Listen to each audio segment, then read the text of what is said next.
민수기 36장입니다. 1절 4절 27장에서 슬로브와 딸들의 토지 상속 문제가 쟁점이 되었고 하나님께서 해결책을 주신 바 있습니다. 그것은 집안의 불행이도 남자들이 모두 죽은 뒤 딸들만 남을 경우 딸들이 토지를 상속받아야 한다는 규정이죠. 그러나 이 문제를 둘러싼 추가 쟁점이 대두됩니다. 만일 이 딸들이 그 상속받은 토지를 가지고 다른 지파의 남자에게 시집간다면 그 땅은 어떻게 되겠는가 하는 문제였습니다. 여자는 결혼과 더불어 남편에게 속하고 시댁 식구가 되기 때문에 그 여자의 재산도 자동으로 남편의 소유가 되는 것이 당연했죠.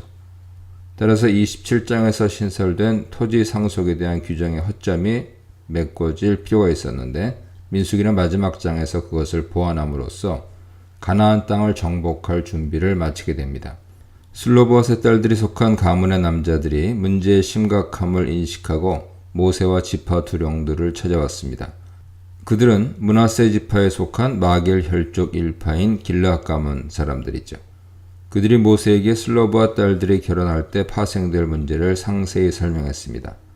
만일 그녀들이 다른 지파 남자들에게 시집간다면 그 기업, 땅은 그 지파에게 넘어갈 것입니다. 특히 4절은 희년이 되면 그 땅은 완전히 남편 지파에 귀속된다고 말합니다.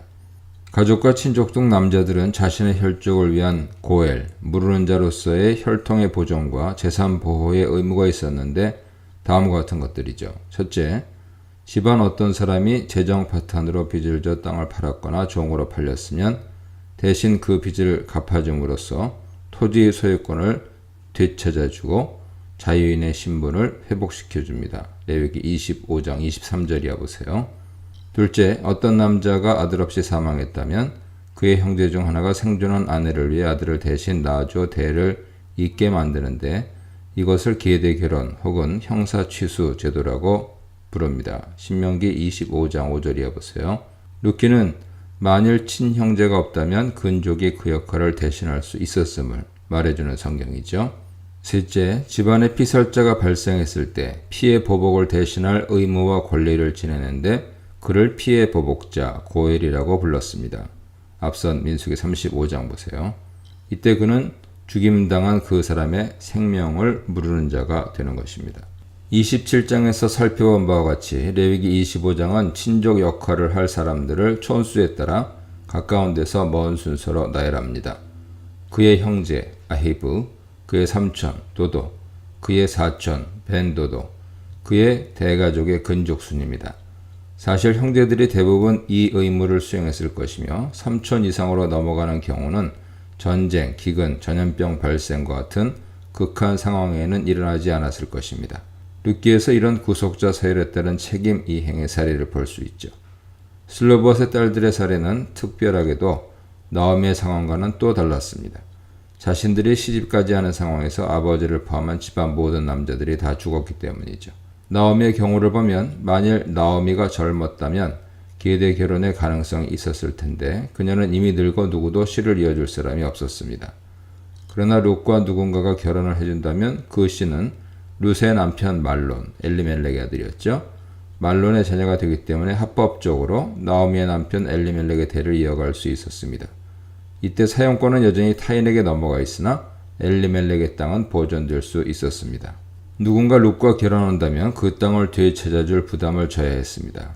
그러나 그런 부담을 지르는 사람이 나오미 집안 근족 중에는 아무도 없었죠.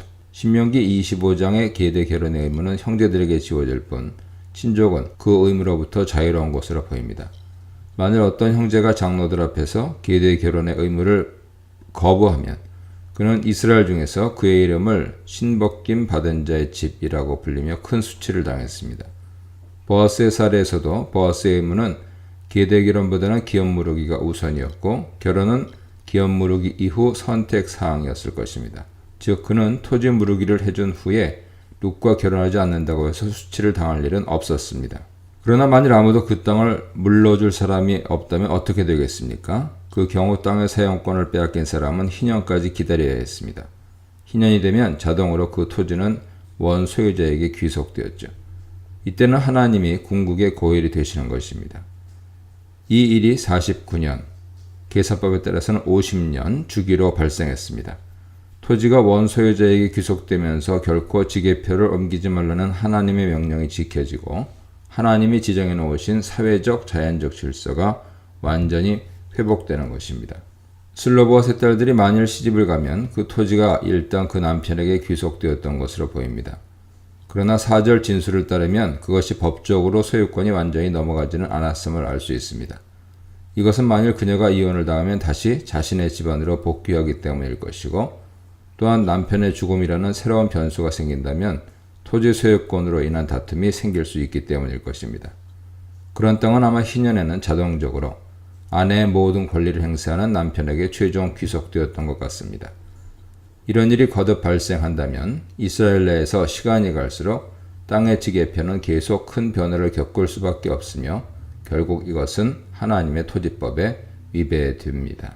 5절로 10절입니다. 모세는 이 새로운 문제를 다시 하나님께 아뢰입니다. 하나님께서는 모세를 통해 당사자들에게 해법을 알려주셨습니다.